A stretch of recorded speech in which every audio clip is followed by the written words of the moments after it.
تلاش کروں گی میرا بھیا کہاں ہے، میرا ماں جایا کہاں ہے۔ زینب باہر آئیں، کچھ نظر نہ آیا کہ حسین کہاں ہے۔ کبھی دائیں جا رہی ہیں، کبھی بائیں جا رہی ہیں، کبھی آگے جاتی ہیں، کبھی پیچھے جاتی ہیں۔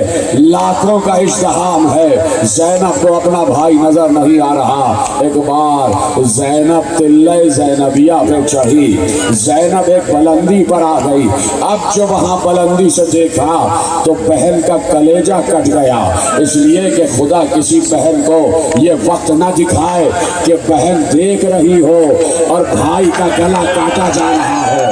بہن دیکھ رہی ہو اور بھائی کا گلا کاٹا جا رہا ہو۔ ماتم کرنے والوں سنو، حسین کا گلا ایسے نہیں کٹا۔ تھک گئے ہو، تھک گئے ہو، تمہیں چادر زہرا کا واسطہ ہے۔ ہائے کہتے رہنا، ہائے کہتے رہنا، ہائے کہتے رہنا۔ سنو گے ہوا کیا؟ جیسے ہی شمر بڑھا ہے، شمر آگے بڑھا، حسین نے شمر کو ایک بار نگاہ سے دیکھا اور کہا ہاں تو ہی میرا قاتل ہے، تو ہی مجھے قاتل کرے گا۔ کہ کیسے پتا؟ کہ اس لیے کہ میرے نانا رسول اللہ نے مجھے بتایا تھا کہ شمر کی شکل پر برس کا نشان ہوگا اور اس پر جانور کا نشان ہوگا۔ جیسے ہی اس نے سنا، اس نے کہا اچھا تمہارے نانا نے میرے بارے میں یہ کہا تھا، تو حسین اب میں تمہیں آسانی سے ذبح نہیں کروں گا۔ کیا یہ جملہ رونے کے لیے کافی ہے؟ اب میں تمہیں آسانی سے ذبح نہیں کروں گا۔ سنو گے کیا ہوا؟ اس کے ہاتھ میں بہت بڑا خنجر تھا، خنجر، اور خنجر بڑا تیز دھار تھا۔ ایک ہی دھار سے حسین کا سر کاٹا جا سکتا تھا، لیکن آگے بڑھا، اس نے ایک بار خنجر کو پتھر پہ مارنا شروع کیا تو خنجر خنجر نہ رہا، آری بن چکا تھا، آری بن چکا تھا۔ ایک بار اس نے حسین کو پشت قفس سے موڑا، حسین کے سر کو موڑا اور حسین کے پشت قفس سے خنجر چلانا شروع کیا۔ ایک ایک ضرب پر ایک ایک نبی فریاد کر رہا تھا، ایک ایک ضرب پر ایک ایک نبی فریاد کر رہا تھا۔ اور یہی موقع تھا کہ جب زینب بلندی سے دیکھ رہی تھی کہ حسین کا گلا کاٹا جا رہا ہے، زینب نے آواز دی او عمر صاحب تو دیکھ رہا ہے اور نبی کے نواسے کا گلا کٹ رہا ہے۔ ایک بار فرات کا پانی نیزہ اچھلا، زمین کربلا کو زلزلہ آیا، سورج کو کہنے لگا، آواز آئی اللہ قد قتل الحسین، حسین مارے گئے۔ ماتم کرو ماتم، حسین مارے گئے۔ کربلا میں قتل حسین کا چرچا ہو گیا۔ زینب کبھی دائیں کبھی بائیں۔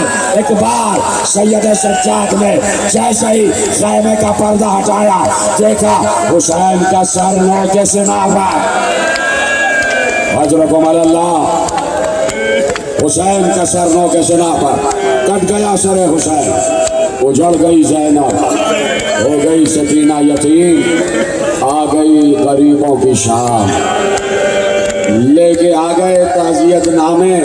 مسلمانوں نے تعزیت ادا کی اور ایسے تعزیت ادا کی کہ مشعلیں لے کے آ گئے، جلتے ہوئے شعلے لے کر آ گئے، اور آواز آ رہی تھی جلا دو ان خیموں کو کہ جن خیموں میں حسین نے 10 دن گزارے ہیں، جلا دو ان خیموں کو کہ جن خیموں میں رسول کی بیٹیاں رہ رہی ہیں، جلا دو ان خیموں کو کہ جن خیموں میں حسین کی بیٹی رہ رہی ہے۔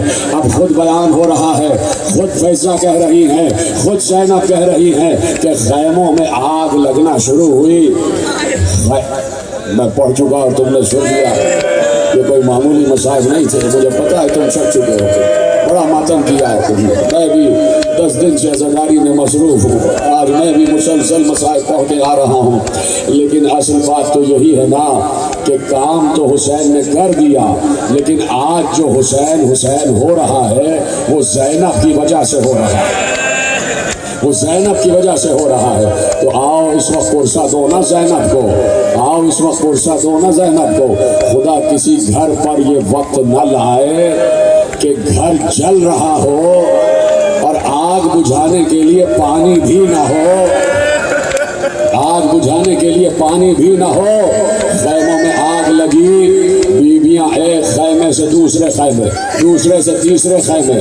بیویاں اپنے اپنے پردوں کو بچا کر خیموں سے دوسرے خیمے میں جا رہی تھی. لیکن مجھے یہ تو بتا دو کہ بیویاں خود تو جا رہی تھی, یہ بچے کہاں جا رہے تھے؟ کوئی بچہ ادھر, کوئی بچہ ادھر. ایسے میں حمید کہتا ہے کہ میں نے خیمہ گاہ حسینی میں سے ایک ننھی سی بچی کو دیکھا کہ باہر آ رہی تھی. اس کے دامن میں آگ لگی ہوئی تھی, اس کا دامن جل رہا تھا. میں نے چاہا کہ اس بچی کے دامن کی آگ بجھاؤں. وہ بچی پیچھے ہٹ کے کہتی ہے, اے شیخ مجھے ہاتھ نہ لگانا, اے شیخ مجھے ہاتھ نہ لگانا, میں حسین کی بیٹی ہوں. ایک بار کہتا ہے کہ میں تمہارے دامن کی آگ بجھانا چاہتا ہوں, کہ اگر میری خدمت کرنا ہی چاہتا ہے تو مجھے اتنا بتا دے کہ نجف کا راستہ کہاں ہے. ارے مجھے نجف کا راستہ بتا دے. تو شیخ نے پوچھا, نجف جا کے کیا کرو گی؟ کہا وہاں میرا دادا علی رہتا, میں اپنے دادا سے فریاد کروں گی. ماتم کرو, ماتم کرو, ماتم کرو. دیکھو آنسوؤں کا انتظار نہ کیا کرو, آنسوؤں کا انتظار نہ کرو, بس ہائے حسین کہتے جاؤ. غریبوں کی شام آ گئی, یتیموں کی شام آ گئی. خیمہ گاہ زینب میں آگ لگ رہی ہے, آگ کے شعلے آسمان سے باتیں کر رہے ہیں. راوی کہتا ہے میں نے دیکھا ایک شعلہ جل رہا تھا, خیمے میں آگ لگی ہوئی تھی. میں نے ایک بلند قامت بیوی کو دیکھا کہ وہ بار بار اس خیمے میں جانے کی کوشش کرتی ہے, لیکن لپٹیں اتنی تیز ہیں کہ بیوی باہر آ جاتی ہے, پھر جاتی ہے, پھر باہر آ جاتی ہے. میں سمجھا کہ اس خیمے میں اس کی کوئی قیمتی چیز رکھی ہوئی ہے, یہ بیوی اس قیمتی چیز کو لینا چاہتی ہے. وہ کہتا میں دیکھتا رہا اور میں لکھتا رہا. اچانک اس بیوی نے ایک نعرہ بلند کیا, آواز دی, ناد علی مظہر العجائب. یہ کہہ کے وہ بیوی چلتے ہوئے خیموں میں داخل ہو گئی. میں سمجھ گیا کہ اب یہ بیوی بھی چل جائے گی, لیکن تھوڑی دیر کے بعد اب جو وہ بیوی باہر آئی تو اس کی پشت پر ایک 24 برس کا جوان, ایک 24 برس کا جوان. ارے زینب سید سجاد کو بچا کے لے آئی. زینب نے امامت کو بچا لیا. سلام ہو زینب, سلام و آل محمد, سلام و اہل حرم تم پر. زینب پر سلام, ام کلثوم پر سلام, سکینہ پر سلام, جلے ہوئے خیموں پر سلام. شام غریبہ آ گئی, رات بڑھتی جا رہی ہے, رات بڑھتی جا رہی ہے. ایسے میں بی بی زینب نے تمام بیویوں کو اکٹھا کیا. ساری بیویاں جمع ہو گئی, خیموں کو آگ لگا کے اشقیہ واپس چلے گئے. سارا سامان, سارا زیور لوٹ لیا گیا. سننا چاہو تو ایک روایت اور سن لینا. بی بی فاطمہ کبریٰ کہہ رہی ہے, جناب قاسم سے منسوب بی بی فاطمہ کبریٰ کہہ رہی ہے, خود بی بی نے مصائب سنائے. جب مدینے پہنچی تو میری بی بی فاطمہ کبریٰ نے مصائب سنائے. کہا کہ ایک بار لوگ لوٹنے آئے, سامان لوٹنے آئے, آل محمد کا زیور لوٹنے آئے, جو پروردگار عالم سے ہمیں تبرکات ملے تھے وہ لوٹنے آئے. کہا ایک شخص خیمے میں داخل ہوا, میں خیمے سے باہر گئی, پیچھے سے اس نے نوک نیزہ سے پشت پر میرے وار کیا. میں زمین پر گر گئی, مجھے ہوش نہیں تھا کہ کیا ہوا. ایک بار جب ہوش آیا تو میں نے دیکھا کہ میں اپنی پھوپھی کے زانوں پر ہوں, میں اپنی پھوپھی کے زانوں پر ہوں, اور میں نے اپنے سر پر ہاتھ رکھا تو میرے سر پر چادر نہیں تھی, میرے سر پر چادر نہیں تھی. میں نے پھوپھی اماں سے کہا, پھوپھی اماں کیا چادر کا ایک ٹکڑا مل سکتا ہے, کیا چادر کا ایک گوشہ مل سکتا ہے, اس لیے کہ میرے سر پر چادر نہیں ہے. تو ماتم کر کے سناؤ. زینب نے کہا کبریٰ صرف تمہارا سر نہیں, میرے سر کی چادر.